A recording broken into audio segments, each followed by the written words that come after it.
everybody, and welcome back to the Dev Morning Show at Night. I'm Cassidy Williams, and I am here with my wonderful co-host, Zach. Hey, Zach. Hey, Cass. Okay, I have to vent for like a second because we are both wearing sweaters. We are in the Midwest. My house is very cold. I was complimented today by some youths who said that my sweatshirt was drippy. It appeared to be a compliment. Have you heard this term before? I heard like drip, like yeah, like I that can't is even use it in some the cool sentence. drip. Looks drippy, Cass. Thanks, Zach. You're drippy too. Speaking of cool drippy people, we have Julie Yang on the show today. Julie is the VP of Growth at Spec. Hey, Julie. Hello. Do you know what drippy means? I can make up a meaning for it. Great. Dripping in coolness. Yeah. There you go. That's right. That Watch was out, the filter teens. of the 10 things This that is came your to mind. future. Gosh. Anyway, Julie, what are you working on right now? I am actually on mat leave. So I just had a baby a month ago. Oh, congrats. So Congratulations. I'm working on keeping a human alive. It's rough, y'all. But I have 3 more months of mat leave. I had a friend say the easiest day of mat leave was when she went back to work. So that's a good description. But before I went on mat leave, I was working closely with the sales and marketing team at my company to find ways to increase revenue. So we are a pretty young pre-Series A startup out of San Jose. And my title is VP of Growth. So that was revenue growth that I was primarily working on. Nice. That is awesome. Also, thank you for being with us today when you're Of trying to course. keep a baby alive. I appreciate it. You might hear him wake up. That's okay. All good. The Dev Morning Show at Night is a sponsored podcast. I mean, someone has to pay the bills around here. We're sponsored by LaunchDarkly, and LaunchDarkly is the first scalable feature management platform. That means dev teams can innovate and get better software to customers faster. How? By gradually releasing new software features and shipping code whenever they want, fast-tracking their journeys to the cloud, and building stronger relationships with business teams. Thanks for the money, LaunchDarkly. Julie, I know that you are on maternity leave right now, so that is completely different day to day, but when you are in the office or working from home, what does your typical day to day look like? So my typical day, we're a full remote company. I work from home pretty much every day. Do travel a bit, but it's probably 50% meetings. I would say that I'm a former programmer. I switched to business after going to business school, was a management consultant for a couple of years, a product manager at a startup where I used to work with Zach, and then joined this company where I am VP of Growth. So the day really revolves around a lot of collaboration with other teams and also some external meetings with potential clients, prospects.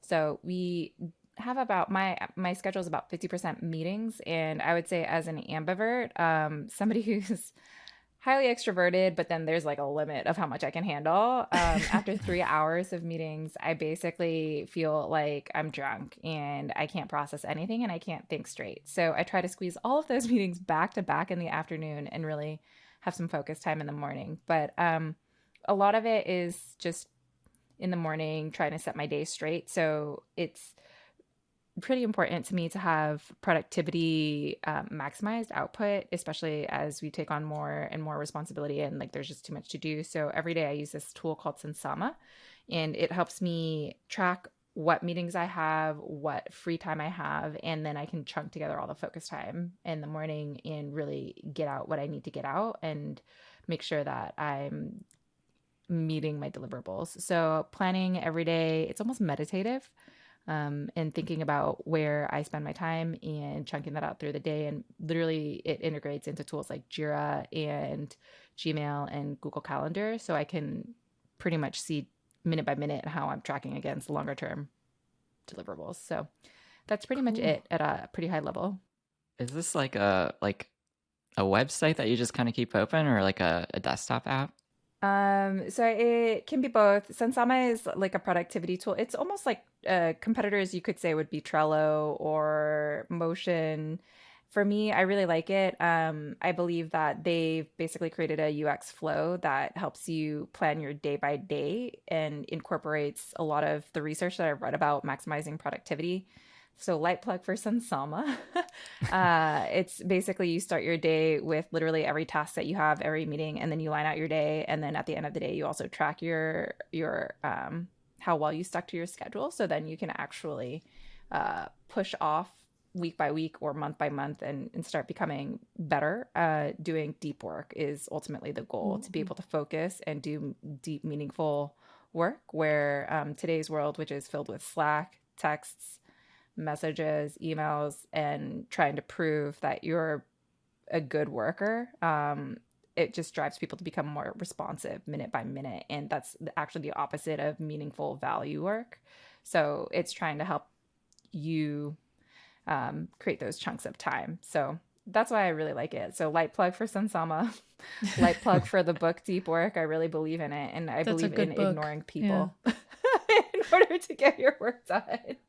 That Deep Work book, which Deep Work by Cal Newport, anybody who might want to read it, it just made me set so many timers on my phone for like distracting apps and get really good at the do not disturb, because it's true.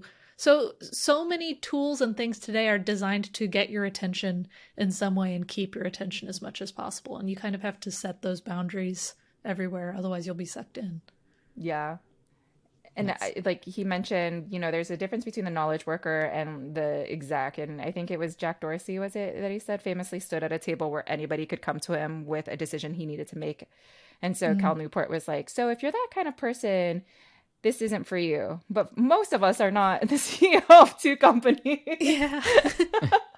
So yeah, I think he changed the way that I work and the way that I approach work. So I really enjoy that. I'm very curious about how you got in the industry in the first place, because a lot of people that we've talked to switched into being a developer of some kind, and you switched away. So how did that transition go? How did you get into this industry in the first place? Okay, I'll start at the beginning. I'm going to try to limit this, but it's kind of a long story. I would love to hear the whole thing. So I actually took a bunch of AP classes. So this starts in high school. I took a bunch of AP classes in comp sci, and then skipped into a mid-level course in college to fill my quant distribution because I thought it would be fun. Although my mom's a mainframe programmer and her company had layoffs every year, and she was like, never become a programmer, Julie. This sucks. And so I was like, okay, well, this is fun, and it's a different way to do math than doing math. And my problem sets each week ended up being longer than like if I had just taken straight calc. And I was like, I am wasting my time. So I went to my dean and I said, hey, can I drop this and do a hot switch? And he said, yeah, you can do that, but you won't be a senior next year because you had to fulfill requirements by year. And so I was like, I will stick with this course. And then I ended up putting C++ on my resume then, because obviously I had taken the class and it was a mid-level class. And I got called for an internship with 3 letters on my resume, C++. Like it didn't matter what else I said. I just got a literal cold call and they said, hey, it looks like you fit the bill. And so I ended up with this internship that was really nice. I worked for a bunch of with a bunch of other interns in the Denver area and for an MIT entrepreneur who basically my task was to add a watermark to a Fujitsu scanner driver. So it was really fun. Wow. Off of that, I ended up getting an internship experience where I then senior year had come, I was applying for jobs and I went to interview for an associate role at a social enterprise based in Kenya. And he was like, it looks like you have a programming experience. And then he pushed me into a technical role where I learned how to build relational databases for the organization, working with their roster and their payroll so that they could scale with automated functions. Cool. From then on, I was just like, well, I guess this is the thing. So I guess I'm a developer now. Yeah. I mean, I know how to go to Stack Overflow. I know how to, I could figure this. So I call myself a backdoor programmer because I always just picked it up on the job. And I did write production level code. I worked for Bloomberg for 4 years and they had a very intense training program. That was 16 weeks when I was there. Mm-hmm. And then you had to pass fail and then you would get a real job. So it was the first time I knew stress. because I signed a year-long lease on an apartment in New York on the Upper East Side. And then I was like, if I don't have a job at the end of 4 months, I have a remaining 8 months where I have no money. I cannot pay for this. That is stressful. But so I will say I hustled though. Like when I went from the social enterprise to Bloomberg, I had returned from Kenya to the US, and in that 3-week span for a vacation, I was like, I need to have a job when I go back to Kenya because I don't want to be interviewing off cycle. And then I checked out C++ in a nutshell, read it front to back, and then got a job. Dang. At Bloomberg, too, because they're like a hardcore C++ shop. Yeah, Oh, they actually really? have Fortran underneath the sheets. Oh, dang. Oh. It's fast. But yeah, that's how I ended up becoming a programmer. I was always a backdoor programmer. And then coming out of it, I think I was a programmer in a different time. I'm in my 30s now, so I feel like there are generations of what the tech world looks like. And when I was in college, literally like that mid-level course had less than 20 people. And so now I heard that it's like as big as all the pre-med courses or all the history courses for people who want to become lawyers. So like, I think I was a developer in potentially a different time. It's before Me Too. It was before a lot of diversity discussions. So when I was a programmer, I felt like it was also during the time where like legitimately the big tech companies had a soft agreement to not poach from each other. And they were also sued for discriminating against older people. So I felt like there was an inverted triangle in programming where your best talent is your youngest talent because they're most up to date. They're also your cheapest talent because they're entry level and they don't have necessarily obligations like children to go pick up after school. And so people just end up like throwing extra time after work because they have that time to give sometimes, and oftentimes don't push back and say no, like that sounds like you're working me overtime and you should pay me for that. So it was your youngest talent, it was your cheapest talent, it was your most up-to-date talent. And also I had listened to a lecture from, I think it's Ginny Rometty at IBM, and she basically said that a lot of women after 30-40 years in the industry were leaving, and they did a post-mortem on it, and it was because they were facing discrimination on the job. And they weren't just leaving for other tech companies. They were just leaving the industry, period. They were doing a full career switch. And so at that point, I was like, maybe I can try to explore something outside of tech where I feel like I'm not pigeonholed. And also, since I was a backdoor program, didn't feel like there was much forward movement for me from a technical perspective. Like I would have to go get a master's in comp sci for me personally to feel like I had the chops to become an eng manager and manage a technical team. I don't think that's true anymore looking back. Yeah, I think you're right though in that like that period of time it was not a requirement, but it was one of those things that looked really good on a resume and helped you move forward. Yeah. And I think a lot of those are hot takes. All of those are hot takes. That was my perspective at that time. I think my some of that has shifted for me, and I certainly think other people have their opinions, but that's how I got in and that's how I got out. By accident, on purpose. Yeah, a lot of it does sound like you were kind of swayed in the wind of like, well, I guess I'm doing this now, but it sounds like you accomplished a lot of really cool things in that time where you were a developer, and even cooler things now that you're not. Yeah, and people always, whenever I talk to people, whether that's friends or job interviews, they're like, you have a very interesting career track record. And I'm like, I just call it the positive spin on it is just a rotational CEO position where I just do everything, a little bit of everything. And I know how the basic organizations within a company work. But yeah, it's a little bit of a meandering career path. And I think that that's what's true for the upcoming generations. Like nobody stays at the same job anymore. Nobody should. I think that's another hot take for maximizing your ability to adapt for better pay. People often are willing to give external candidates more than they are willing to give internal candidates. So, which is so backwards, but very true. Yeah. When I was in my 20s, like I know some of my friends, my programmer friends had a rule of thumb, 3 jobs by 30 to maximize your salary. Oh. That's a pretty real rule, I think. It's Yeah. true. It was a constant joke when I was at Amazon. Like the fastest way to get a promotion or a raise is to leave and come back. Yeah, it's crazy. I don't. And now it's just like a social norm in this industry. It's just like, yeah, I mean, it's hard to make that significant change or bump in, your lifestyle and stuff by staying where you are, which of course is amazing, if you want to go that route. But we're seeing so many people these days, like just taking that like candy, that advice. Yeah, I read a statistic recently where it was saying like the average tenure in general, like across industries, is around it was like 4.2, 4.3 years at a given company, and in tech it's like just less than 2, and that's just the norm across the industry. And I feel like because of all of these practices, it's just how it is. Yeah, Very true. it's crazy. All right, it is time for rapid fire questions. We're going to ask you questions rapidly.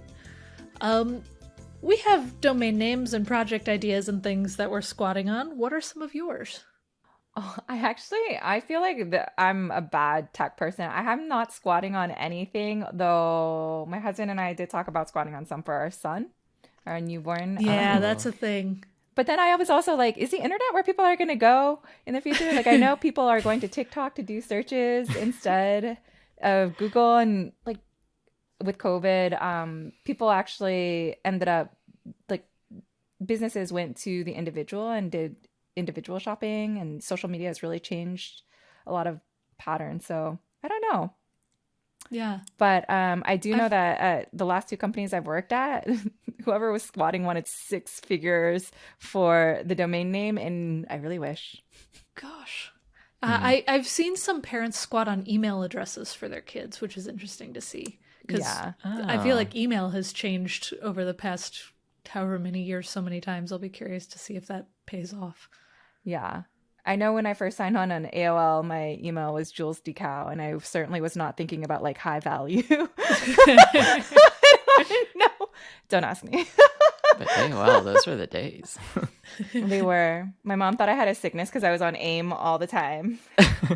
Next question. What is the most recent thing you over optimized?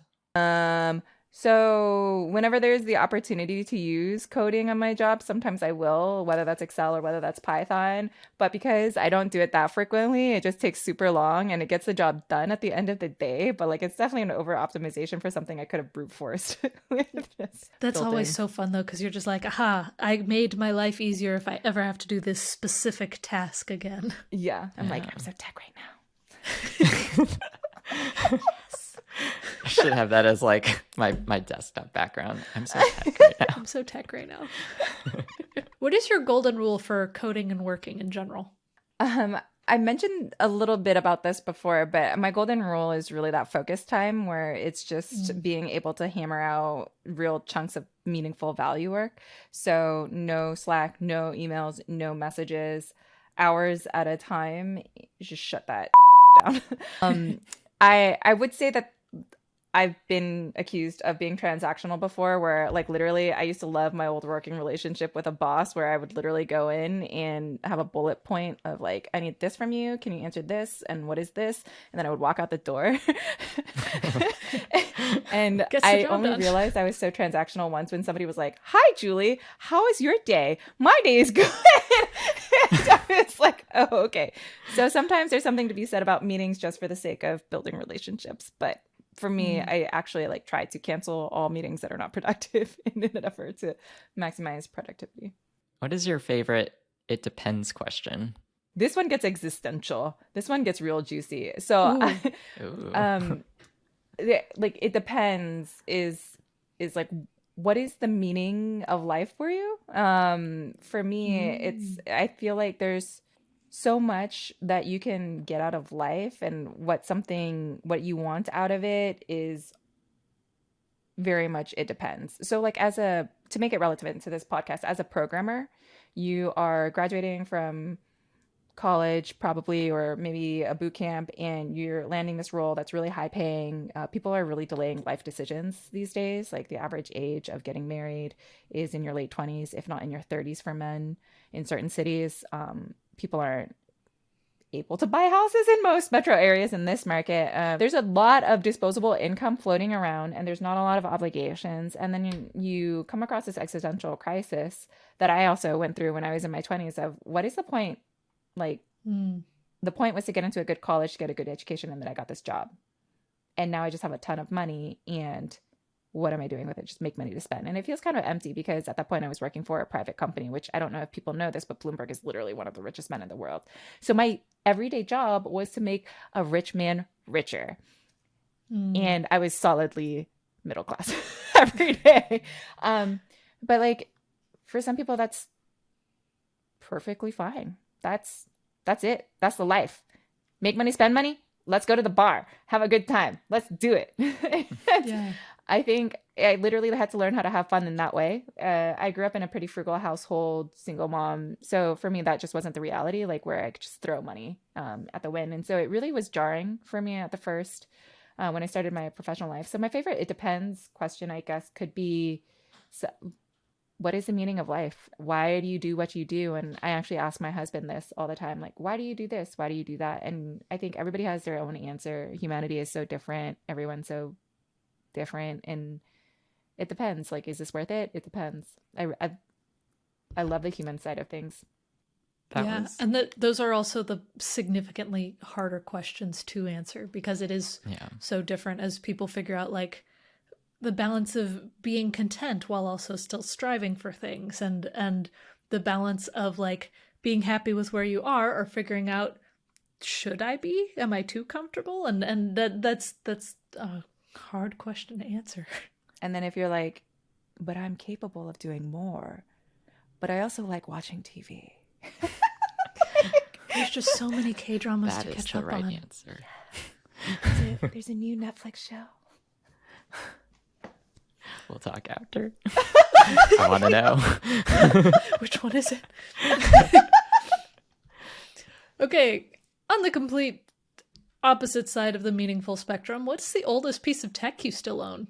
Oh, I'm so bad. I don't actually like have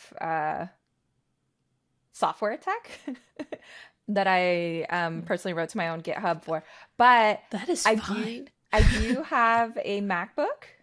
It's a brick from the late 2000s when I was in college, Wow. and over 10 years later, it still works.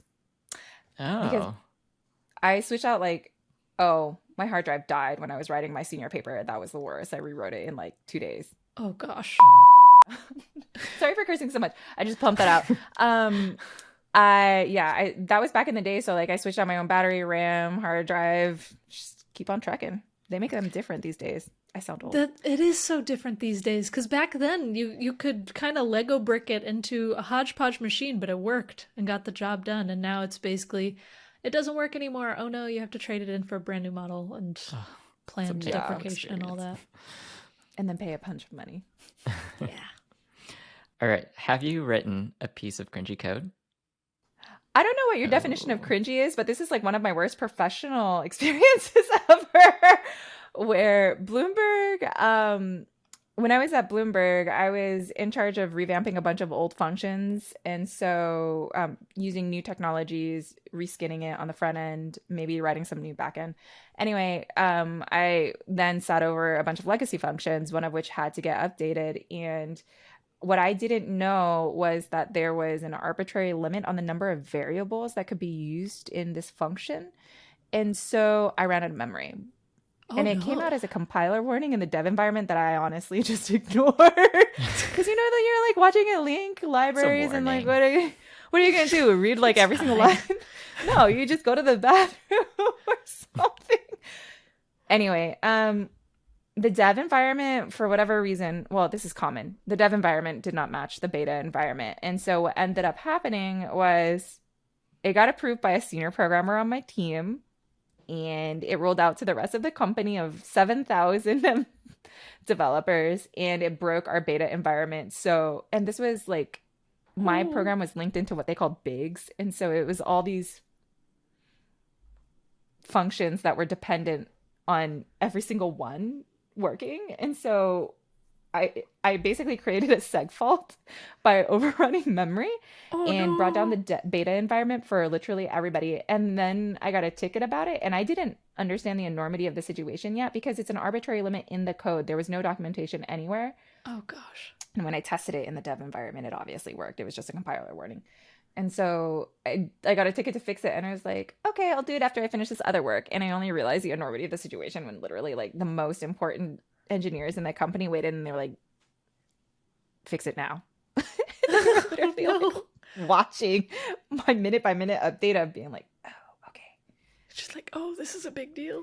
Yeah. Oh, And then you have to watch this big piece of software compile. So I was like, I'm working on it. And then you have to like wait minutes, yeah. like tens of minutes, which feels like an eternity. Anyway, I went to go work out at the gym, and that's how I relieved all the stress that day. But that was a cringy piece of code, and my boss, so a senior programmer approved it, but my boss wasn't there that day, and he came to me and was like, "So Mm. what happened?" And I was like, "Well, there was no documentation, so I did this really bad thing and brought it down for everyone." He was Well, and like, also, if a senior programmer approved it, then that's not all on you. Yeah, I mean, if you read it, it's syntactically the code was fine. It was just somewhere in the environment, like you're not allowed to do that. So what the fix was, this is the maybe the more cringy part. The fix was just reusing a variable. Oh So no. like just using another like so who knows what I did in whatever edge cases by doubling up. But anyway. Man, I gotta say, I love being a developer now where these languages protect you from that kind of thing.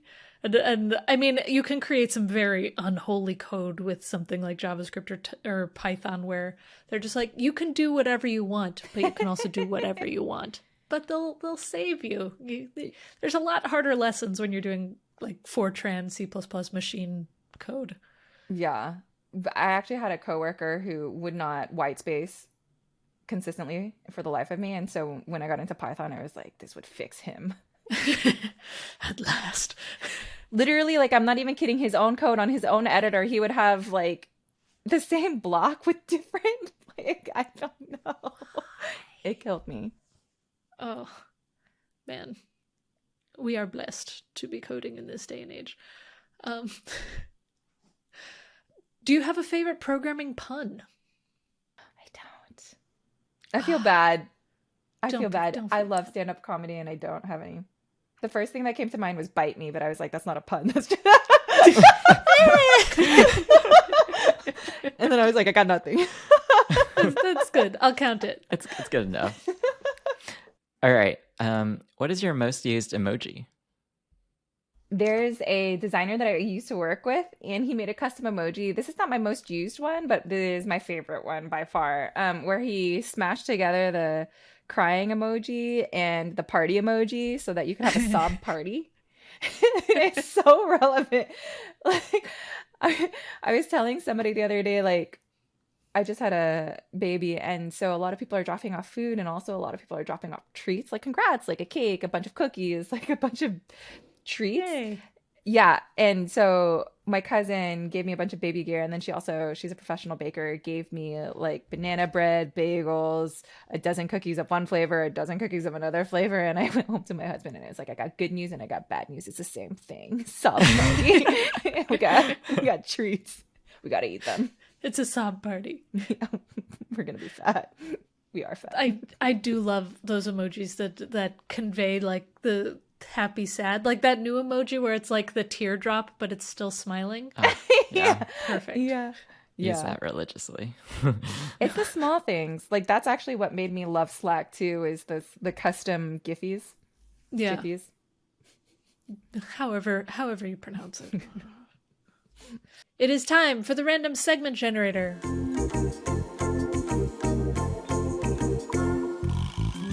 We're going to ask you things randomly, and the first category is dev opposites.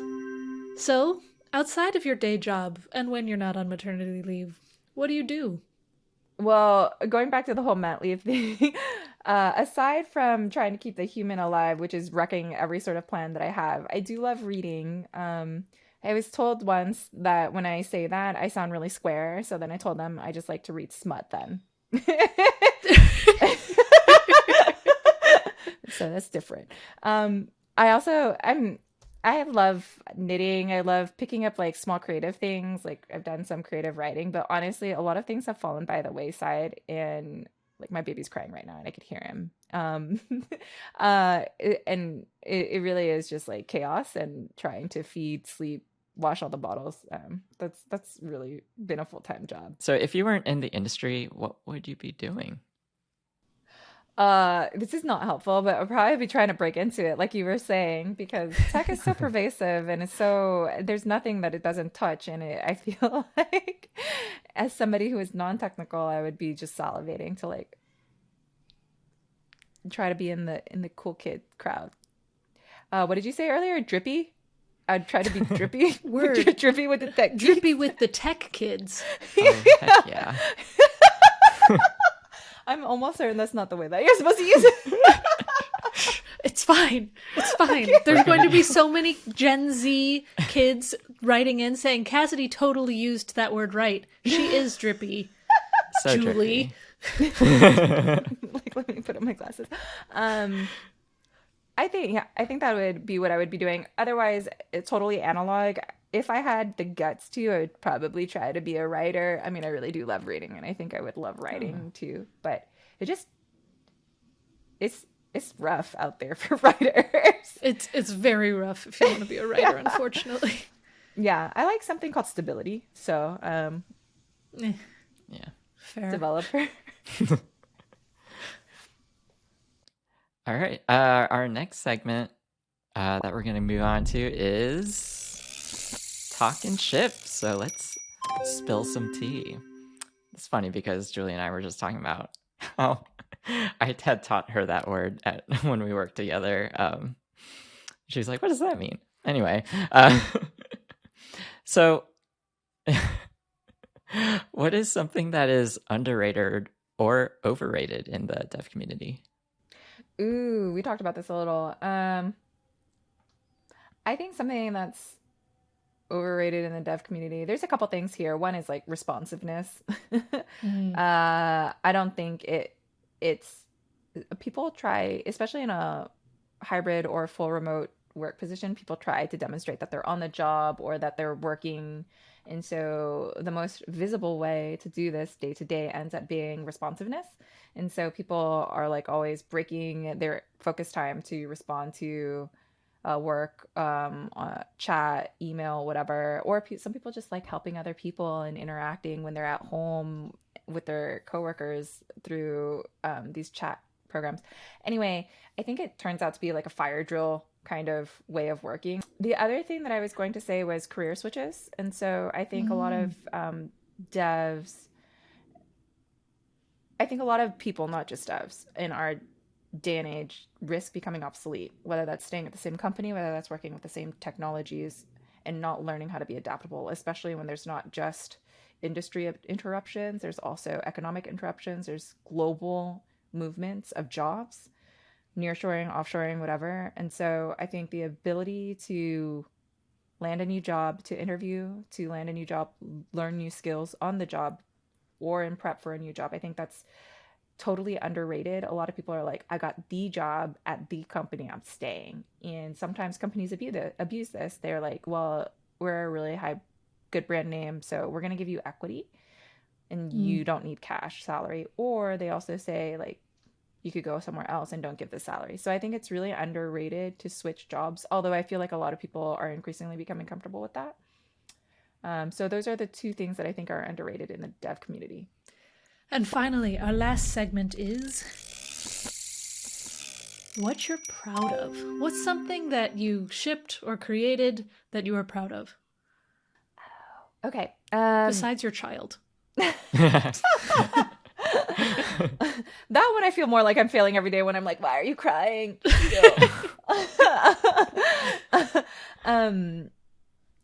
Something that recently that I'm pretty proud of was when I started this job, I was actually not VP of growth, I was head of growth. And I was working with the company to I worked on a 30, 60, 90-day plan with my boss who a month after we wrote it about was like, also side bullet, like, can we add this in somewhere into your work plan? Can you port the marketing website to WordPress, or like just figure it out? Go. And I started asking around and found out about Webflow from a former coworker. And it turns out Webflow is a no-code developer for websites, perfect for what we were doing, relatively new compared to WordPress. And I did a side-by-side comparison. I ended up not only proposing that we do the Webflow change, but also just doing it myself. And so it was like literally, I think my boss said I had expected this to get done in 2 quarters, and it got done in like a month to launch. And it was also, that's when I feel so tech right now. I know how to do this. Actually, I think, Zach, you taught me some CSS. Yes, no? Maybe. I don't know. Hopefully, Zach was a hopefully front-end not. developer, and we sat on the same row, and I would ask him questions all the time. But like, I think the ability to deliver without having to get an outside shop and consultants, contractors to take a longer time to do it with more money, and we didn't have to have a dedicated dev team, or it was a no-code editor. We could just continuously ship updates. I think that was something that contributed to my getting drafted to the leadership team. So I think it made a material change on my career and my job, and really proud of that moment. Even though if you looked at the website, you'd be like, is this it? Like, so proud of it. Yeah, no, that's huge. Because like you said, they didn't have to hire extra people for it. It got done significantly faster. And it was doing something that they didn't expect, and with a different solution and stuff. That's awesome. Yeah. Yeah. And I would say the experience I had earlier in my career, where I just looked things up on Stack Overflow and figured it out, definitely translated here with community forums on Webflow. It's very helpful. Yeah, I was gonna say, like, even beyond all those side of things, it's like having to learn this new tool that I'm sure has somewhat of a learning curve, even if it is like a website building kind of tool for non-coders. Yeah. It had its own quirks on top of, I didn't know anything. Like, I didn't know what REM versus EM versus pixels were. That's where I started.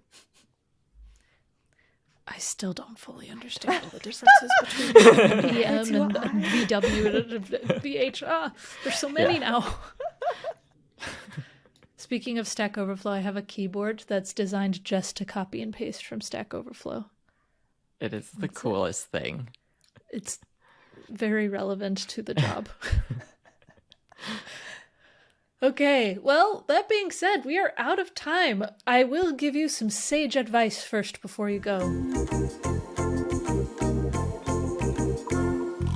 And so for all of you out there, all of you drippy kids, set boundaries and really protect your focus time. Kind of like what we've been talking about throughout the episode, is there are so many things that are trying to get your attention at all times, whether it's apps on your phone or the notifications you receive, the emails you might get, the pings that you might get from someone. Have heads down time and actually really set those boundaries for your mind and just in your space, because you actually get better work done when you are that focused. So set those. That being said, Julie, thank you so much for being with us on the show today. Thank you for having me. It's been so fun. Where can people find you on the internet? Do you have anything you want to plug? Ooh, I think this is the difference between me and later generations. I don't really have a social media presence. Good for you. But you can check out my company, Spec. Hey! SPEC, protected.com. Specprotected.com. Cool. Thank Perfect. you. And once again, because making podcasts is expensive, this show is brought to you by Launch Darkly. Launch Darkly toggles peaks of 20 trillion feature flags each day, and that number continues to grow, and you should use them. You can head over to launchdarkly.com and learn about how. Thank you for making this show possible, Launch Darkly. I've been Cassidy Williams. You can find me at Cassidoo, Cassidoo, on most things, and I'm CTO over at Contenda. And I'm Zach, and I'm a dev rel at Arrive, and you can find me on Twitter at Zach Plata. Thank you for tuning into the Dev Morning Show at night. Make sure you head over to our YouTube channel where you can like and subscribe. You can also listen to the audio version of this wherever you get your podcasts.